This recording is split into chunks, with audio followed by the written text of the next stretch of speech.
சாயிராம். நம்மை சுற்றி அதிகமான பேர் இருக்கிறார்களே என்று எப்பொழுதும் பெருமைப்பட்டு கொள்ளாமல் இருக்கலாம். ஏனென்றால் முக்கியமான நேரங்களில் அவர்களால் எந்த பயனும் கிடைக்காமலேயே போய்விடும். ஜெய் சாயிராம், ஜெய் ஜெய் சாயிராம். நம்ம சாயன்பர்கள் எல்லாரும் எப்படி இருக்கீங்க? எல்லாரும் நல்லா இருப்போம். ஓம் சாயிராம். என் அன்பு பிரியமே, முக்கியமான செய்தியை உன்னிடம் சேர்ப்பதற்காகவே இந்த இரவு வேளையில் உன்னப்பா உன்னை தேடி வந்திருக்கிறேன் என் பிரியமே. எல்லாமே சட்டென உன் வாழ்வில் மாறப்போகிறது. நீ எதிர்பார்த்த நல்ல தகவலை உனக்கு நானே அனுப்பி வைக்கப் போகிறேன். இன்னும் சில மணி நேரமே நீ முகமலரும் அந்த நல்ல நிகழ்வு உன் வாழ்வில் நிகழத்தான் போகிறது. நீ எதிர்பார்த்த மகிழ்ச்சி உன்னை தேடி வரும் நாளையே. திடீர் திருப்பம் ஏற்பட்டு மாபெரும் யோகத்தை முழுவதுமாக பெறப்போகிறாய். உன்னுடைய வேண்டுதல்கள் எல்லாமே நிறைவேறப் போகிறது என் பிரியமே. நீயே ஆச்சரியப்படும் அளவிற்கு ஒரு அற்புதமான நிகழ்வு உன்னை சுற்றி நிகழப்போகிறது. நிச்சயமாக என்னுடைய ஆசிர்வாதம் உனக்கு முழுவதுமாக உண்டு. நீ செல்லும் காரியத்தில் உனக்கு வெற்றி நிச்சயம். நல்ல செய்தி உன்னை தேடி வரும் நேரம் நெருங்கி இருக்கிறது என் பிரியமே. நீ நினைக்கும், நீ ஆசைப்படும், நீ பிரார்த்தனையாக வைத்து அந்த ஒரு நிகழ்வு எல்லாமே ஒரு சேர உனக்கு அற்புதமாகவே நிகழப்போகிறது. ஆம் என் பிரியமே, சந்தோஷமாக இரு, தைரியமாக இரு, நம்பிக்கையோடு இரு. நீ நினைத்த மாதிரியே அனைத்தையும் உனக்கு நடத்தி காட்டப் போகிறேன் உன் சாயி தேவா. தன்னம்பிக்கையுடன் கூடிய முயற்சி மட்டும்தான் இப்பொழுது உனக்கு தேவை என் பிரியமே. முடியாது என்று நினைப்பவர்கள் வெற்றி பெற தவறி விடுகிறார்கள் என்பதுதான் உண்மையிலும் உண்மை. முடியும் என்று நம்பிக்கை வைத்து முழு முயற்சியோடு யார் பாடுபடுகிறார்களோ அப்படி பாடுபடுபவர்கள் மற்றவர்கள் தவறவிட்ட வெற்றியையும் சேர்த்து பெற்றுக்கொள்வார்கள் என்பதுதான் நிதர்சனமான உண்மை. வெறும் திட்டங்கள் உன் திறமையை மனிதராக மாற்றிவிடாது என் பிரியமே. செயல்கள்தான் உன்னை சிறந்தவர்களாக, மிக மிக சிறந்தவர்களாக மாற்றும். அது ஒன்றுதான் இந்த உலகின் மிக சிறந்த சொல் என்பதே உண்மையிலும் உண்மை. இன்றைக்கு செய்து முடிக்க வேண்டிய வேலைகளை அன்றைக்கே செய்து முடித்து விடுவதுதான் மிக மிக நல்லது. சிறிது தாமதமானாலும் பரவாயில்லை என் பிரியமே. நீ தள்ளி போடும் காரியங்களும், நீ செய்யாமல் தவறவிடும் காரியங்களும் நிச்சயமாக சும்மா இருக்கவே இருக்காது. அது உனக்கான சுமையை தான் அதிகரித்துவிடும் என்பதை புரிந்து கொள்.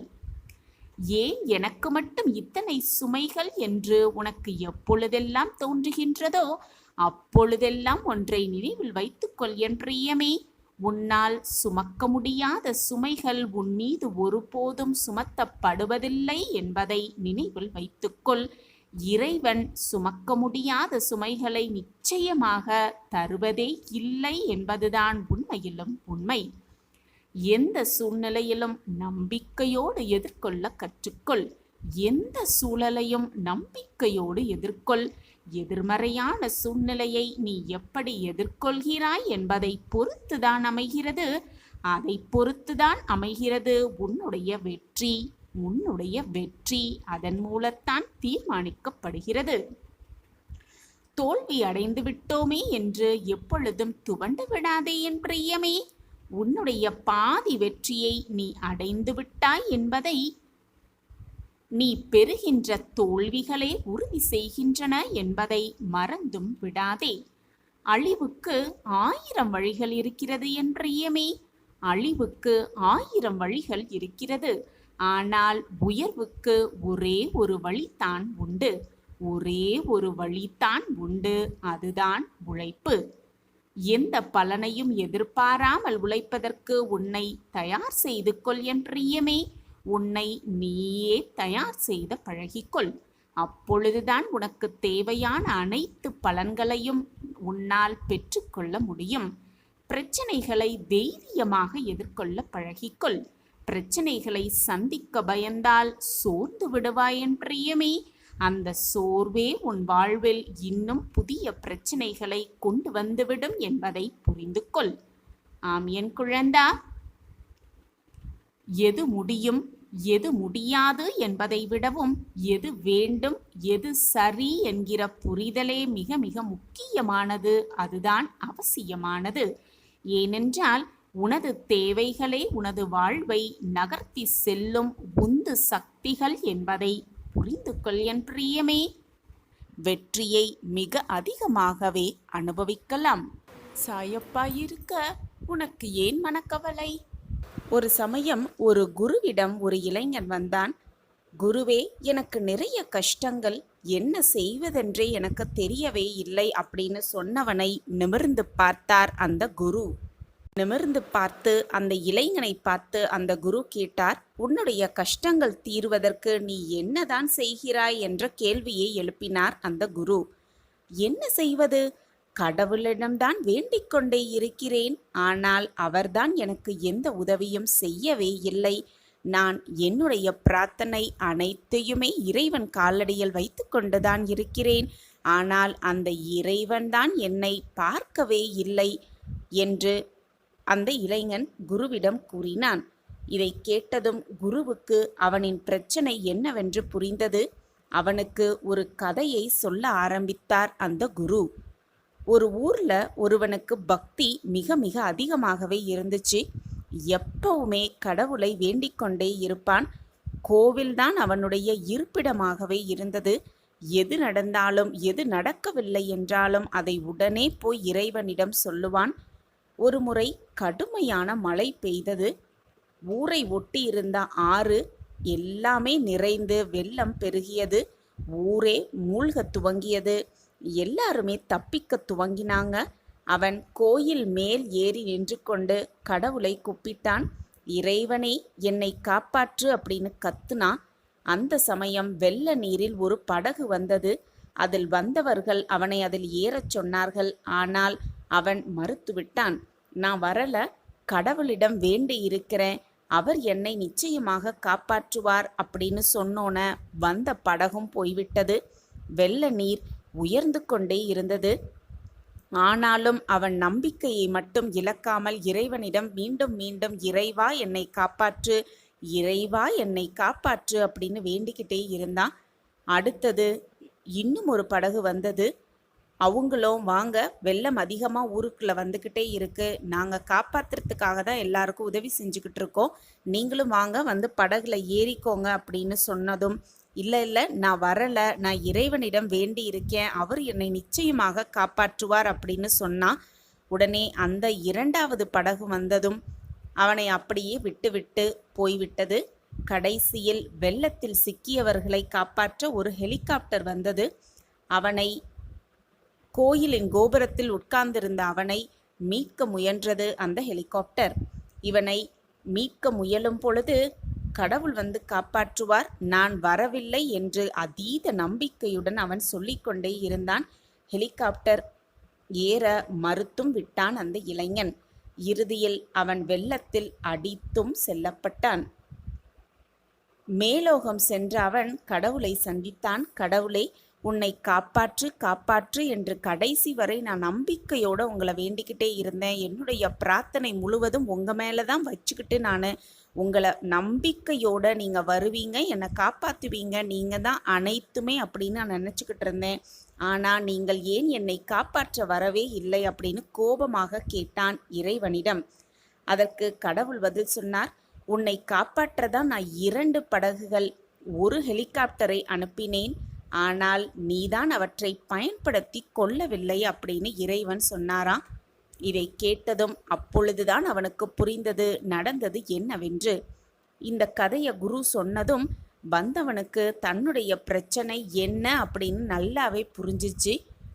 அப்போது குரு அவனுக்கு ஒரு பழமொழியையும் கூறினார். கிடைக்கிற வாய்ப்புகள்தான், கஷ்டத்தில் இருக்கும் பொழுது கிடைக்கிற வாய்ப்புகள்தான் இறைவனின் உதவி என்று ஏற்றுக்கொள்ள வேண்டும். அப்படியே கண்மூடித்தனமாக அதை ஏற்றுக்கொள்ள வேண்டும். அப்பொழுதுதான் இறைவனின் உதவிகளை நம் வசம் ஆக்கிக் கொள்ளலாம், வெற்றியையும் நம் வசம் ஆக்கிக் கொள்ளலாம் என்று அந்த குரு அந்த இளைஞனுக்கு அறிவுரை வழங்கினார். நாமும் கஷ்டமான சூழ்நிலை, போராட்டமான சூழ்நிலை என்று இருக்கும் பொழுது, நமக்கு ஏதாவது ஒரு வாய்ப்புகள் வரும் பொழுது, அந்த பிரச்சனை தீர்வதற்கான வாய்ப்புகள் வரும் பொழுது, அது இறைவனே நமக்கு கொடுத்த உதவி என்று எடுத்துக்கொண்டு அதை அப்படியே ஏற்றுக்கொண்டு வாழ பழகிக்கொண்டால் நம் வாழ்க்கை எப்பொழுதும் நிம்மதியாக சந்தோஷமாகவும் இருக்கலாம். அதை விட்டுவிட்டு வாய்ப்புகளை தவற விட்டுவிட்டு பின் இறைவன் எனக்கு அருள் புரியவில்லை, சாயிநாதர் என்னை காப்பாற்றவில்லை, சாயிநாதர் என் வாழ்க்கையில் மாற்றங்கள் நடத்தவே இல்லை என்று சொல்லுவதால் எந்த பயனுமே இல்லை. வாய்ப்புகள் கிடைக்கிற வாய்ப்புகள்தான் இறைவனின் உதவிகள் என்று ஏற்றுக்கொண்டு அப்படியே ஏற்றுக்கொண்டு வாழ பழகிக்கொள். நீ நினைப்பதற்கு மேலாகவே எல்லாம் உன் வசமாகும். நான் அதை உனக்காகவே கொடுத்து கொண்டே இருப்பேன். உன் வாழ்வில் பல அற்புதத்தை நிகழ்த்த நான் திட்டத்தை தீட்டியிருக்கிறேன். சாயிநாதரே, நான் உங்களிடம் வைத்த பிரார்த்தனை எதுவுமே எனக்கு நிறைவேறவே இல்லையே, நான் என்னதான் அப்படி செய்தேன் என்றுதானே உன் கேள்வி? நீ என்னிடம் பிரார்த்தனையாக அனைத்தையும் வைக்க வேண்டும் என்று கூட இல்லை. உன் மனதில் நினைத்தாலே போதும், அனைத்தையும் நிறைவேற்றும் வேலையை நான் துவங்கி விடுவேன். ஆனால் அனைத்தும் நடக்க, அனைத்துமே நிறைவேற அதற்கும் ஒரு கால நேரம் என்பது வரவே வேண்டும். அதற்கான கால நேரம் வரும் பொழுது எல்லாமே உனக்கு சாதகமாகவே நிகழும். அதற்கான நேரம் கூடிய விரைவில் உன்னை தேடி வரும். அந்த நேரத்தில் அடுத்தடுத்ததாக ஒவ்வொரு அற்புதமாக உன் வாழ்வில் நிகழும். நம் வாழ்க்கையிலா இதுவெல்லாம் நடக்கிறது? நமக்காகவா இதுவெல்லாம் நிகழ்கிறது என்று நீயே ஆச்சரியப்படும் அளவிற்கு ஒவ்வொன்று அற்புதத்தாக நான் உன் வாழ்க்கையில் நிகழ்த்தி காட்டுவேன். நம் வாழ்க்கையில் மாற்றம் வந்துவிட்டது, என் வாழ்க்கையிலும் சந்தோஷம் வந்துவிட்டது. நான் இப்பொழுது மகிழ்ச்சியாக இருக்கிறேன், என் வாழ்க்கையிலும் அதிசயம் நிகழ்ந்து கொண்டே இருக்கிறது, நான் இப்பொழுது சந்தோஷமாக இருக்கிறேன் என்று நீயே என்னிடம் ஓடி வந்து சொல்லும் நேரமும் நெருங்கிக் கொண்டிருக்கிறது. அந்த நேரத்திற்காக எது நாள் வரை இத்தனை நாளாக காத்து கொண்டிருந்தாயோ அந்த நேரம் இப்பொழுது உன்னை தேடி வந்து கொண்டே இருக்கிறது. நானும் உன்னுடைய முகத்தில் இருக்கும் ஆனந்தத்தை பார்க்கவே ஆவலோடு காத்து கொண்டிருக்கிறேன். உன் முகத்திலும் உன் கண்ணிலும் வலியும் ஆனந்த கண்ணீரை துடைப்பதற்கு அப்பொழுதும் அடுத்த நொடியே நான் உன் கண்ணில் முன் வந்து நிற்பேன். உன் சாயப்பா உன்னோடு இருக்கும் வரை தேவையில்லாத கவலைப்படுவதை முதலில் நிறுத்திவிடு. இப்பொழுது உன் வாழ்க்கையில் அனைத்தையும் நீ கடந்து கொண்டுதான் இருக்கிறாய். நீ சந்திக்கும் அத்தனை பிரச்சனைகளையும் உனக்காக வருவதற்காக, எதற்காக வருகிறது என்பதை சிந்தித்துப் பார். அனைத்தும் உன்னை கஷ்டப்படுத்துவதற்காகவோ, உன்னை வேதனைப்படுத்துவதற்காகவோ, உன்னை கண்ணீர் சிந்த வைப்பதற்காகவோ வருவதில்லை. உன்னையே நீ புரிந்து கொள்ளவும், உன் வாழ்க்கையை எப்படி நீ வாழ வேண்டும், எப்படி தன்னம்பிக்கையோடு எதிர்கொள்ள வேண்டும், உன் வாழ்க்கையை நீ எப்படி புரிந்து கொள்ள வேண்டும் என்பதற்காகத்தான் இத்தனை நாளாக நீ கஷ்டத்தை அனுபவித்துக் கொண்டிருந்தாய். இப்பொழுது உன் மனம் தெளிவாகிவிட்டது. வாழ்க்கை என்றால் என்ன, அதை எப்படி அணுக வேண்டும், எப்படி அணுகினால் வாழ்க்கையில் வெற்றியை எட்ட முடியும் என்ற சிந்தனை அனைத்தையும் புரிந்து வந்துவிட்டாய். இனி உன் வாழ்வில் நீ தொட்டதெல்லாம் துவங்கும், கேட்டதெல்லாம் கிடைக்கும், நினைத்தது எல்லாமே உனக்கு சாதகமாக நிகழும். நீ நினைப்பதற்கு மேலாக அனைத்தையும் நடத்தி காட்ட உன் சாயப்பா உன்னோடு இருக்கும் வரை நீ எதற்குமே கவலைப்பட வேண்டிய அவசியமே இல்லை. உன் வாழ்க்கையில் நீ எப்படி வாழ வேண்டும், எப்படி வெற்றியடைய வேண்டும், உன் வாழ்க்கை பாதையில் நீ எப்படி செல்ல வேண்டும், உன் கர்மாவின் வலிமைகளை நீ எப்படி குறைக்கலாம் என்று பல அறிவுரைகளை நான் உனக்கு தினம் தினம் கூறிக்கொண்டே இருக்கிறேன். நீயும் அதன்படிதான் நடந்து கொண்டிருக்கிறாய். ஆனால் சில சமயம் உன் வாழ்க்கையில் உன்னை சுற்றி நடக்கும் சூழ்நிலைகளால் அதை ஏற்றுக்கொள்ள முடியாமல், அந்த அறிவுரைப்படி நடக்க முடியாமல் போய்விடுகிறது. உன்னால் அந்த கஷ்டத்திலிருந்து மீள முடியாமல் அவ்வளவுதான் வாழ்க்கை என்ற நிலைமைக்கு வந்து விடுகிறாய். அதில் உன் தவறு எதுவும் இல்லை என் பிள்ளையே. நம்பிக்கையோடு இரு. எது உன்னை சுற்றி நடந்தாலும் நிகழ்ந்தாலும் அனைத்துக்குமே ஒரு காரண காரியம் இருக்கிறது. காரணமில்லாமல் எதுவுமே நடக்காது. சாயப்பாவின் அனுமதி இல்லாமல் எதுவுமே நிகழாது என்ற தீர்க்கமான சிந்தனை மட்டும் உன் மனதில் வைத்துக்கொள். நீ நினைத்தது நினைப்பது மாலையே அப்படியே நான் நடத்தி காட்டுவேன். நான் உன் அருகிலேயே இருக்கிறேன் என்பதை எந்த நொடியும் மறந்து விடாதே. யார் ஒருவரிடத்தில் தர்ம சிந்தனை அதிகமாக இருக்கிறதோ அவர்களுக்கு கஷ்டம் அணுகுவது குறைவாகத்தான் இருக்கும். தங்கமே, இது நாள் வரை நீ பட்டதெல்லாம் போதும். நாளை விடியலில் நீ சந்தோஷப்படும்படி நான் பல விஷயங்களை உனக்கு நிகழ்த்தி காட்டுவேன். பிரமிக்கத்தக்க பல விஷயங்கள் உனக்கு நடக்கப் போகிறது, நிகழப் போகிறது. எனவே கவலைப்படாமல் இரு. எப்பொழுதும் நான் உன்னுடன் தான் இருப்பேன். நீ தேடும் நிம்மதியை நான் உனக்கு நிரந்தரமாக தருவேன். அது மட்டுமல்லாமல் உன் வாழ்க்கையை சுவர்க்கமாகவே மாற்றுவேன். உன் வாழ்க்கையை தலைகீழாக மாற்றுவேன் உன் சாயிநாதர். குழந்தையே, பாதை கடினமாக இருக்கிறது என்று பயணத்திலிருந்து விலகுபவர்கள் தங்களுடைய இலக்கை ஒரு பொழுதும் அடையவே முடியாது. உன்னுடைய படிப்பு மட்டுமே உன் வாழ்க்கையை தீர்மானிக்காது குழந்தையே.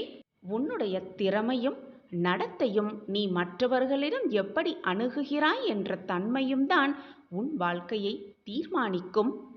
ஒரு கஷ்டமோ கவலையோ வரும் பொழுது உன்னை விட்டு பிரிந்தவர்க்கு உன் ஞாபகம் வருமானால் அந்த நேரத்தில் அந்த இடத்தில் உன்னுடைய அன்பு வெற்றி பெறுகிறது என்றுதானே அர்த்தம்.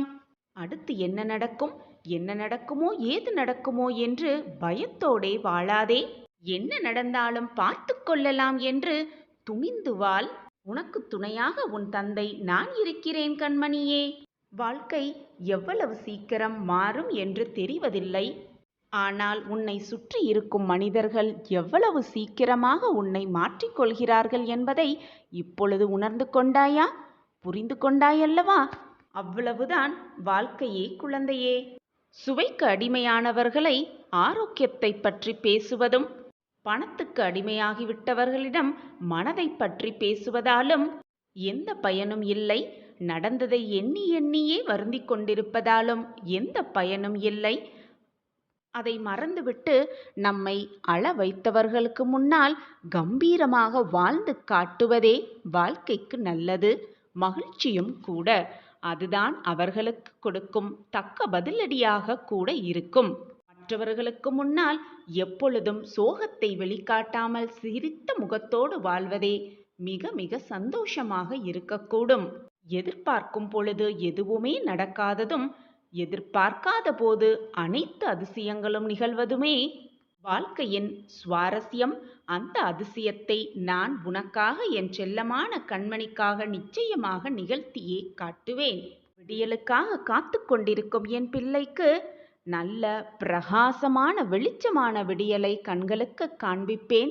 பிரமிக்கத்தக்க பல நல்ல மாற்றங்கள் உன் வாழ்க்கையில் நிகழ்த்தி காட்டுவேன் உன் சாயிதேவா. மிதமிஞ்சிய நேர்மை மிக ஆபத்தானது. காரணம், நிமிர்ந்து நேராக இருக்கும் மரங்களே முதலில் வெட்டப்படும். அதேபோல மிக நேர்மையாக இருக்கும் மனிதர்களே முதலில் குறிவைக்கப்படுகிறார்கள். தவறை சுட்டிக்காட்டாமல் அடிமையாக இருப்பதை விட செய்யும் தவறை சுட்டிக்காட்டிவிட்டு அவர்களுக்கு எதிரியாக கூட வாழ்ந்து விடலாம் குழந்தையே. அறிந்தோ அறியாமலோ தவறு செய்வது மனிதனின் இயல்புதான். அதை அறிந்து செய்யும் தவறை வருந்தி நிற்கும் மனிதனை மன்னிப்பது இறைவனின் இயல்பு. தன்னிடம் அன்பு வைத்தவனை நேசிப்பவன் மனிதன். தன்னிடம் பகை வைத்தவனையும் நேசிப்பவன்தான். எதற்குமே கலங்காதே குழந்தையே. விடியலுக்காக காத்திருக்கும் என் பிள்ளை, மிக பிரகாசமான விடியலை பார்க்கப் போகிறாய். நான் அந்த விடியலை உனக்காக உருவாக்கிவிட்டேன். மிகப்பெரிய பிரச்சனைக்கான தீர்வையும் வகுத்து விட்டேன். திட்டத்தை தீட்டிவிட்டேன். என் திட்டப்படிதான் எல்லாம் இனி உன் வாழ்வில் நடக்கும். நடப்பது அனைத்தும் நன்மையாகவே இருக்கும். நிரந்தர நன்மையாகவே இருக்கும். இன்று உன் வாழ்க்கையில் வரும் துன்பத்தைக் கண்டு பயந்து விடாதே, நொறுங்கி விடாதே. ஏனென்றால் அதுதான் உன்னுடைய எதிர்காலத்தை தீர்மானிக்கப் போகிறது. உன்னை பக்குவப்படுத்தவே, வாழ்க்கை என்றால் என்ன என்று உனக்கு புரிய வைக்கவே இதையெல்லாம் நான் நிகழ்த்தி காட்டுகிறேன் என்பதை தீர்க்கமாக நம்பு. அப்பா இருக்கிறார், எதையும் செய்வார், எதையும் செய்து என் வாழ்க்கையை மீட்டுவார் என்ற தன்னம்பிக்கை, நம்பிக்கை உன் மனதில் உண்டென்றால் போதும். உன் வாழ்க்கையை நான் வெற்றியடைய செய்வேன். நிச்சயமாக நான் இருக்கிறேன். எதற்குமே கலங்காதே. நீ என்னிடம் கேட்டது அனைத்தையும் உனக்காக நான் செய்து முடிப்பேன். நீ என்மேல் பாசத்தையும் அன்பையும் கொட்டி கொட்டி கொடுக்கும் அந்த ஒரு பதிலுக்காக நான் உனக்கு நீ கேட்டது அனைத்தையும் செய்து கொடுக்கும் வேலையை மிக கச்சிதமாக செய்வேன். உனக்காக திட்டத்தை தீட்டிவிட்டேன். என்னப்படிதான் எல்லாம் நடந்து கொண்டிருக்கிறது. என் பார்வை எப்பொழுதும் உன் மீதுதான் உள்ளது. என்னை மீறி எதுவும் தவறாக நிகழாது. நான் இருக்கிறேன். எதற்குமே அஞ்சாதே என் குழந்தையே. நீ எதற்குமே பயப்பட தேவையில்லை. நீ நினைத்தபடி உன் வாழ்க்கை உனக்கு நல்லபடியாகவே அமையும். ஆனால் ஒன்றை நன்றாக புரிந்து கொள் என் பிள்ளையே. வாழ்க்கை என்றால் கஷ்டங்கள் இல்லாமல் எப்படி இருக்கும்? இன்பமும் துன்பமும் கஷ்டமும் சந்தோஷமும் கலந்து இருந்தால்தான் வாழ்க்கை சுவாரஸ்யமாக இருக்கும். கஷ்டத்திற்கு துன்பத்திற்கு பின்வரும் இன்பமே இரட்டிப்பு மகிழ்ச்சியாக இருக்கும். அதை அனுபவித்து பார்த்தவர்களுக்குத்தான் இந்த அர்த்தம் புரியும். கஷ்டமோ நஷ்டமோ எது வந்தாலும் எதையுமே சரிசமமாக நினைக்க பழகி கொள்ள வேண்டும். கஷ்டம் வந்துவிட்டால் உடனே மனம் நொறுங்கி போவது மட்டுமல்லாமல் மனதை போட்டு வருத்தி கொண்டும் உன்னை சுற்றி இருப்பவர்களை போட்டும் குழப்பிக் கொண்டும் இருக்கிறாய். அப்படி இல்லாமல் எது வந்தாலும் மனதை சரிசமமாக வைத்துக்கொள். கஷ்டம் வந்துவிட்டால் ஒரே தடியாக வீழவும் கூடாது. இன்பம் வந்துவிட்டால் ஒரே தடியாக சந்தோஷமாக ஆடவும் கூடாது. சரிசமமாக வாழ்க்கையை வைத்து கொண்டாலே போதும். வாழ்க்கை நிம்மதியாக போய்கொண்டே இருக்கும்.